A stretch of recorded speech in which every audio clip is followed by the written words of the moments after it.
In this video I'll show you how to fold down the back seats of your Volvo V50. So to do so, okay, on the side of each of the rear seats, you're going to find this latch you need to pull towards yourself.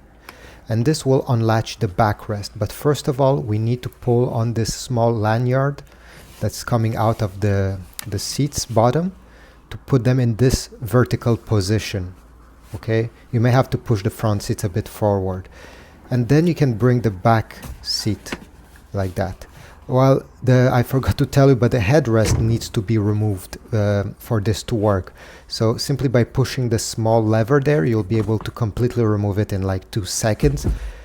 And then you see with the backrest, it will fold flat and it will enter perfectly in this position.